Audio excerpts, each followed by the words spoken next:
Welcome to Telugu education tips YouTube channel. Friends, వాళ్ళ వీడియోలో నేను మీతో డిస్కస్ చేయబోతున్న టాపిక్ ఏంటంటే తెలంగాణ పాలసీ 2025కి సంబంధించి వెబ్ ఆప్షన్స్ ఇవ్వడానికి కన్ఫర్మ్గా హెచ్ఎల్సి సెంటర్కి వెళ్ళాలా, ఆర్ఎల్స్ మనము మీ సేవలో కూడా వెబ్ ఆప్షన్స్ ఇవ్వచ్చా అని చెప్పేసి మనం వీడియోలో అయితే క్లియర్గా అయితే డిస్కస్ చేసుకుందాం. సో వీడియో అనేది ఇంట్రెస్టింగ్గా యూస్ఫుల్గా ఉంటుంది, పూర్తిగా చూడడానికి అయితే ట్రై చేయండి.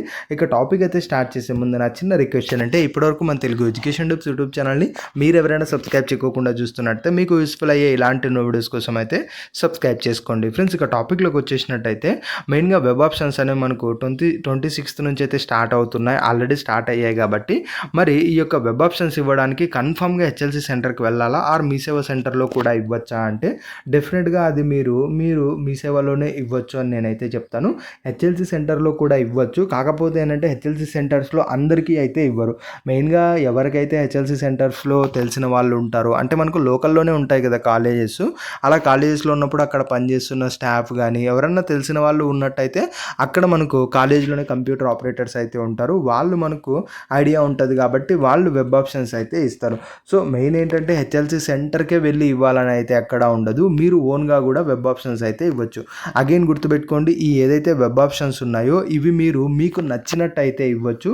ఆల్రెడీ మన ఛానల్లో ఏవైతే పార్ట్ 1, పార్ట్ 2, పార్ట్ 3, పార్ట్ 4 రిలేటెడ్గా తెలంగాణకు సంబంధించి ఉన్నాయో అవి ఒక్కసారి ఫాలో అయ్యి మీరు ఈజీగా వెబ్ ఆప్షన్స్ అయితే ఇవ్వచ్చు. ఇంకా ఏంటి అంటే మోస్ట్లీ మీ సేవ కానీ మీ యొక్క దగ్గరలో ఉన్న ఇంటర్నెట్ సెంటర్ ఏదైతే ఉంటుందో ఆ యొక్క ఇంటర్నెట్ సెంటర్కి వెళ్ళి మీరు సింపుల్గా మీ యొక్క లాగిన్ ఐడి అలానే మీరు పాస్వర్డ్ అప్పుడు జనరేట్ చేసుకొని ఆ రెండు ఉపయోగించి లాగిన్ చేసి మీరు ఈ యొక్క ఏదైతే వెబ్ ఆప్షన్స్ ఉన్నాయో అవి క్లియర్గా అయితే ఇవ్వచ్చు. అగైన్ గుర్తుపెట్టుకోండి, మీరు ఎవరన్నా ఓన్గా ఇద్దామనుకుంటే మాత్రం డెఫినెట్గా మనకు సిస్టంలోనే అయితే ఇవ్వండి. మనం ఎలా వెబ్ ఆప్షన్స్ ఇవ్వాలన్న రిలేటెడ్గా వీడియో అయితే ఉంది కదా, దాన్ని చూసి ఈజీగా ఫాలో అవుతూ కూడా మీరు వెబ్ ఆప్షన్స్ అయితే ఇవ్వచ్చు. సో ఇలా మీరు ఓన్గా అయినా ఇవ్వచ్చు, మీ సేవలో అయినా ఇవ్వచ్చు, ఆర్ఎల్స్ ఇంటర్నెట్ సెంటర్కి వెళ్ళి కూడా ఇవ్వచ్చు. ఓన్లీ హెచ్ఎల్సి సెంటర్కి వెళ్ళి ఇవ్వాలి అన్నది మాత్రం ఎక్కడ అయితే లేదు, అది ఒకసారి అయితే గమనించండి. ఇది ఫ్రెండ్స్ మెయిన్గా వీడియోలో అయితే తెలుసుకున్నది. వీడియో నచ్చినట్లయితే లైక్ చేయండి. మరి ముఖ్యంగా మన తెలుగు ఎడ్యుకేషన్ టిప్స్ యూట్యూబ్ ఛానల్ని మీరు ఎవరైనా సబ్స్క్రైబ్ చేయకుండా చూస్తున్నట్లయితే మీకు యూస్ఫుల్ అయ్యే ఇలాంటి ఎన్నో వీడియోస్ కోసం అయితే సబ్స్క్రైబ్ చేసుకోండి.